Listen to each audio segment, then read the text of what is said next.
Faridabad Al Falah university की लगातार मुसीबतें बढ़ती हुई नजर आ रही हैं और इसी के चिंता के चलते जो है वो तमाम अभिभावक आज अल-फलाह यूनिवर्सिटी पहुंचे थे। उनकी चिंता भी जायज है क्योंकि लगातार जिस तरीके से अल-फलाह यूनिवर्सिटी के एक ऊपर जो है वो एकाएक जो है जिस तरीके से आरोप लगते हुए नजर आ रहे हैं, उसी के चलते जो है वो अभिभावकों की चिंता भी जो है वो बढ़ना लाजमी है। और पूरी तरीके से देखा जाए तो जो है वो आज अभिभावक पहुंचे थे, क्या कुछ बात हुई है, क्या कुछ उनको जो है वो सांत्वना जो है यानी कि संतुष्टि जो है वो दी गई है अल-फलाह यूनिवर्सिटी प्रशासन की ओर से। लगातार देखा जाए तो कहीं ना कहीं जो है वो एक तरीके से डर जो है वो साफ तौर पर जो है वो कहीं ना कहीं नजर आ रहा है। ना कहीं देखिए जो लोग हैं वो अब निकलकर सामने जा रहे हैं और क्योंकि कल जो है वो सैटरडे है और इसी के साथ साथ देखिए चिंता भी लगातार जो है वो बढ़ती हुई नजर आ रही है और इसी के चलते अगर बात की जाए तो पूरी तरीके से जो है वो कहीं ना कहीं अब जो है वो अल-फलाह यूनिवर्सिटी के ऊपर जहां एक तरफ ईडी की जो है वो कार्रवाई चल रही है, तमाम जो है वो कार्रवाई चल रही है और साथ ही साथ आपको बता दें कि जांच का जो दायरा है वो लगातार बढ़ता हुआ नजर आ रहा है। इमाम को जो है वो तीसरी बार जो सिरोही के जो इमाम है मस्जिद के, उनको तीसरी बार उठाया गया है। तीसरी बार जो है वो फरीदाबाद की जो पुलिस है वो कहीं ना कहीं स्पेशल जो टीम है वो पूछताछ कर रही है और एक अभी तक इस पूरे मामले को लेकर कोई भी यूनिवर्सिटी प्रशासन की ओर से सामने नहीं आ पाया है, परंतु लगातार जिस तरीके से चीजें सामने निकल करके आ रही हैं उसके चलते एक बात तो साफ है कि कहीं ना कहीं अल-फलाह यूनिवर्सिटी के ऊपर अब संकट के बादल मंडरा रहे हैं। जनता टीवी में आपका स्वागत है। आज जनता टीवी की टीम रानिया के दीनत मुबारक पहुंची है। आज एक बस और एक ट्रैक्टर की काफी भयानक हादसा हो चुका है। यह बस बनी से रानिया की ओर आ रही थी, जिसका बस का नाम जैसन है, जिसका नंबर H573952 है। इनका ये भी कहा जाना है कि बस के अंदर 25 सवारी बताई जा रही थी, जिसके कारण हादसा होने के कारण ट्रैक्टर चालक को काफी गंभीर चोटें आई है और उनके पैर में काफी चोट लगी है, जिसके कारण ट्रैक्टर चालक ड्राइवर को रानिया के सामुदायिक स्वास्थ्य केंद्र में भर्ती करा दिया गया, जिसको लेकर यहाँ के नगर पालिका के कर्मचारियों में काफी रोष पनपा हुआ है। आप तस्वीरों के माध्यम से देख रहे हैं बस और ट्रैक्टर में आपस में टक्कर होने के कारण जिसमें लेकर बस का काफी नुकसान हो चुका है, ट्रैक्टर का भी काफी आमने सामने नुकसान हो चुका है। अब देखना यह होगा कि नगर पालिका के कर्मचारी क्या कार्रवाई करते हैं और इनका ये भी कहना है कि गलती ड्राइवर की बताई जा रही है। ड्राइवर की गलती होने के कारण बस चालक यहाँ से निकल कर फरार हो चुका था। अब देखना यह होगा नगर पालिका की आगे की कार्रवाई क्या रहेगी और इनका ये भी कहना है कि बस चालक के खिलाफ कार्रवाई की जाएगी और एफआईआर कराई जाएगी। कैमरा पर्सन दिनेश कुमार के साथ जनता टीवी अमन बांसल की रिपोर्ट। दिल्ली एनसीआर में प्रदूषण की स्थिति लगातार खराब बनी हुई है।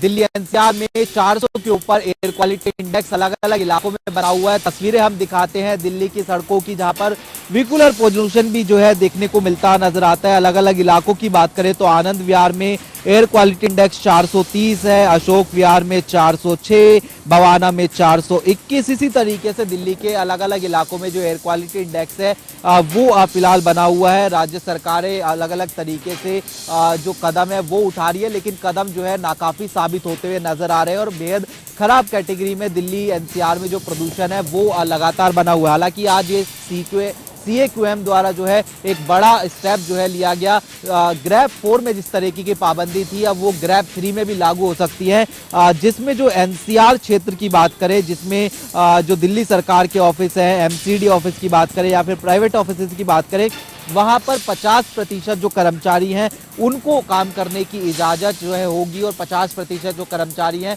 वो घर से काम करते हुए भी जो है नजर आ सकते हैं। तो ऐसे में आने वाले समय में क्या सरकारें ये जो है कदम एडॉप्ट करती हुई नजर आएंगी, ये देखने वाली बात रहेगी और क्या ये कदम जो है प्रदूषण को कम करता हुआ नजर आएगा, ये भी महत्वपूर्ण रहेगा। पानीपत में देश के प्रधानमंत्री नरेंद्र मोदी के पोस्टर के साथ छेड़छाड़ करने वाले आरोपी को कुछ ही घंटों में पानीपत पुलिस ने काबू कर लिया है।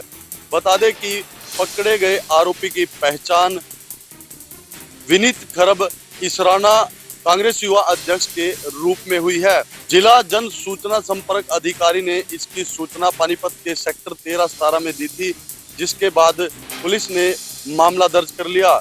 वहीं पानीपत के SP भूपेंद्र सिंह के कुशल नेतृत्व में CIA 1 की टीम ने आरोपी को काबू कर लिया है। वहीं बीजेपी के नेताओं का कहना है कि यह कांग्रेस की कुंठित मानसिकता को दर्शाता है।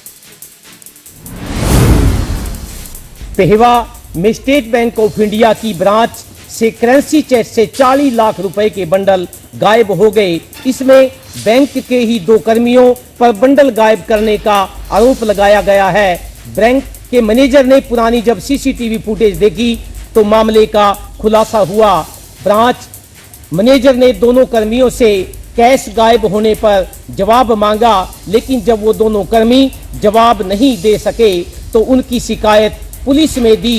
पुलिस ने कैशियर रवि कुमार और अकाउंटेंट कर्णपाल के खिलाफ एफआईआर दर्ज कर ली है। वही विभाग ने कर्मियों की जांच शुरू कर दी है।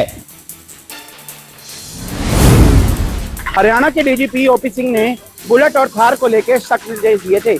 इसी के चलते बीती शाम सेक्टर 9 अंबाला शहर की एसएचओ सुनीता ढाका ने बुलेट मोटरसाइकिल पे पटाखे बजाने वालों के खिलाफ कड़ी कार्रवाई करते हुए एक्शन मोड में दिखी हैं। आपको बता दें कि बुलेट मोटरसाइकिल पे जो बच्चे अंडर एज बच्चे पटाखे बजाते हैं उनके हजारों रुपए के चालान हुए हैं और साफ तौर पर सेक्टर 9 पुलिस स्टेशन की एसएचओ सुनीता ढाका ये कहती नजर आई कि बिल्कुल भी किसी भी कीमत पर हुड़दंगबाजी व हवाबाजी वह अपने एरिया में किसी भी तरह से बर्दाश्त नहीं करेंगे। हालांकि हरियाणा के जो डीजीपी हैं ओपी सिंह वो पहले ही कह चुके हैं कि बुलेट और थार चलाने वालों पर खास नजर जो है रखी जाएगी। इसी के चलते ये मुहिम लगातार जो है जारी रहे।